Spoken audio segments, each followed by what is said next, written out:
வணக்கம், சாவித்ரி சமையலுக்கு உங்களை வரவேற்கிறேன். இப்போ அருமையான சுவையில் மொறுமொறுப்பான ரிப்பன் பக்கோடா தாங்க செய்கிறோம். இந்த ஸ்நாக்ஸ் 10 நிமிஷத்தில் செய்திடலாம். இது நம்ம சாப்பாட்டுக்கு சைடிஷாகவும் வச்சு சாப்பிடலாங்க. ஈவினிங் ஸ்நாக்ஸாகவும் செய்துக்கலாம். இது முழுவதுமே கடலை மாவில் தாங்க செய்ய போகிறோம். இது வித்தியாசமான சுவையில் நல்லா இருக்கும். இது 10 நிமிஷத்தில் செய்திடலாம். இது எப்படி செய்யலாங்கிறத பார்க்கலாம். வாங்க இப்போ வீடியோக்குள்ளே போகலாம். இப்போ 1 கப் அளவுக்கு நான் கடலை மாவு எடுத்திருக்கேங்க. இது நல்லா சலிச்சு எடுத்திருக்கேன். கடையில் வாங்கின கடலை மாவு. இது 200 கிராம் பக்கம் எடுத்திருக்கேங்க. இது கூட தேவையான எல்லா பொருளுமே கலந்துக்கலாம். இதுக்கு தேவையான அளவுக்கு உப்பு, இது கூடவே 1/2 டீஸ்பூன் பெருங்காயத்தூள், 1/2 டீஸ்பூன் மஞ்சள் பொடி, 1 டேபிள் ஸ்பூன் மிளகாய்த்தூள், 1 டீஸ்பூன் ஓமம் நல்லா கசக்கி விட்டு சேர்த்துக்கங்க. 2 டீஸ்பூன் வெள்ளை எள்ளு, நீங்கள் கருப்பெள்ளு இருந்தாலும் சேர்த்துக்கலாம். இப்போ இதெல்லாம் ஒன்று சேர நல்லா கலந்துக்கலாங்க.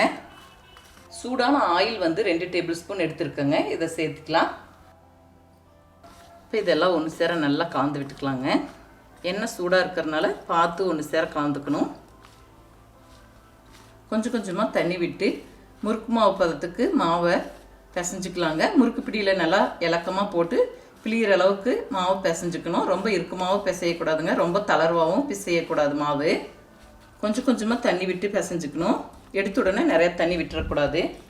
ரிப்பன் பக்கோடா அச்சு எடுத்துருக்கேங்க. உள்ள எல்லாமே எண்ணெய் தடவி வச்சுருக்கேன். அதே மாதிரி முறுக்குப்பிடி மேலே இதுலேயும் எண்ணெய் தடவி வச்சுருக்கேங்க. இப்போ அளவாக சேர்த்திக்கலாம்.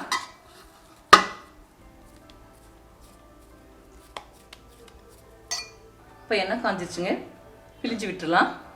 எண்ணெய் நல்லா சூடான உடனே தீயை கொஞ்சம் குறைச்சி வச்சுக்கணுங்க. ஏன்னா சீக்கிரமாக உங்களுக்கு வெந்து கருகி கலர் மாறிடும். இந்த மாதிரி கரெக்டான கலரில் நல்லா வெந்து எடுக்கணுன்னா கொஞ்சமாக தீயை குறைச்சி வச்சுக்கணுங்க. எண்ணெய் நல்லா காஞ்ச பிறகு போட்ட உடனே திருப்பி விடக்கூடாதுங்க. நல்லா வெந்து இந்த மாதிரி கொஞ்சம் சலசலப்பெல்லாம் அடங்கணும். அப்போ தான் திருப்பி விடும்போது சரியாக இருக்கும்.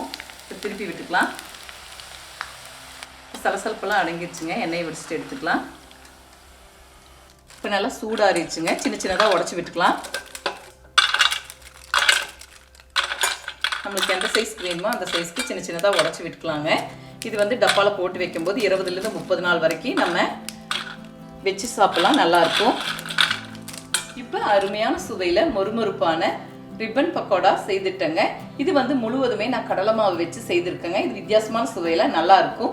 நான் இது கூட அரிசி மாவோ பொட்டுக்கடலை மாவோ உளுந்து மாவு இந்த மாதிரி எதுவுமே சேர்த்தலைங்க. முழுவதுமே கடலை மாவு வச்சு செய்திருக்கனால வித்தியாசமான சுவையில் நல்லாயிருக்கும். ஒரு முறை இதே மாதிரி ட்ரை பண்ணி பாருங்கள். இந்த வீடியோ பிடிச்சிருந்தா லைக் பண்ணுங்கள், ஷேர் பண்ணுங்கள், சப்ஸ்கிரைப் பண்ணுங்கள், கமெண்ட்ஸ் பண்ணுங்கள். அடுத்த வீடியோவில் சந்திக்கலாம்.